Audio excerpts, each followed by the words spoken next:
This is Peggy Smedley, the Editorial Director of Connected World Magazine and the host of the Peggy Smedley Show. And I'm here today with Jeff Kibler, who is the Vice President of Technical Services at Infobright. Jeff, welcome. Oh, thank you for having me, Peggy. I do appreciate it. Well, now today we're going to talk about all these things about the Internet of Things and everything's going on, and you guys are interested in data. Let's talk about how Infobright is involved in that, and what are we talking about when it comes to data?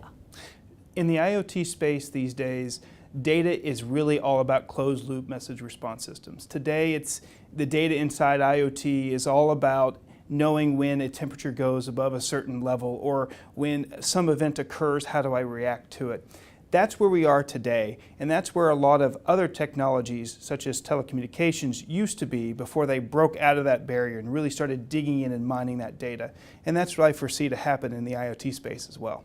So how does Infobright in general get involved with what you're doing here in the city of Chicago? Sure. So we're a global company that provides an ad hoc analytic database platform that allows for munging and grinding through large amounts of machine-generated data.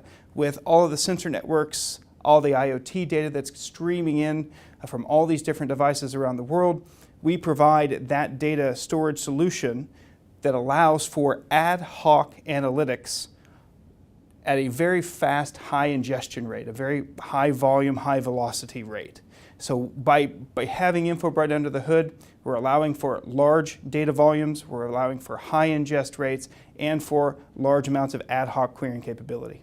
So give us some examples of what you might be doing here in the city right now and some companies you might be working with.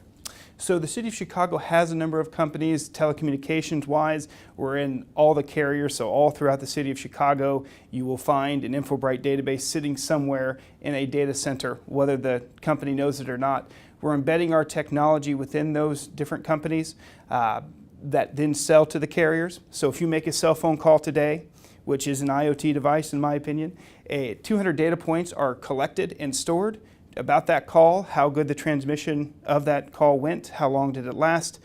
That's just one very brief example of data being collected in the IoT space right here in the city of Chicago. So you guys are kind of like the secret sauce underneath everything that kind of operates and providing all the data and make it all kind of work underneath everything? Absolutely. We try to make it be as simple and easy to use and work with all the different carriers and all their different needs, but we are that secret sauce that powers it all. We've been talking about all the things that Infobright does now, but let's talk about what you think Infobright's going to do as it evolves and as time changes with the Internet of Things.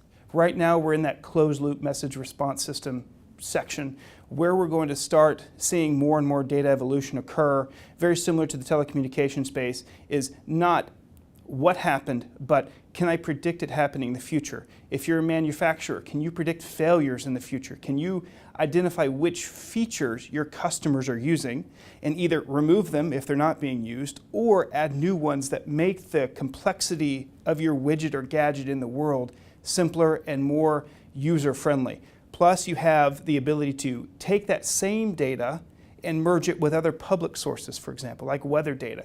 What's the impact to the cellular networks when a storm comes in? What's the impact of your widget whenever your environment changes, whether it's weather or something else? There's going to be a great movement in how data is being used over time, over the next few years in the IoT space, and Infobright's going to be the back-end storage solution for it. Well, thank you for being with us. We enjoyed all your time today. Thank you very much.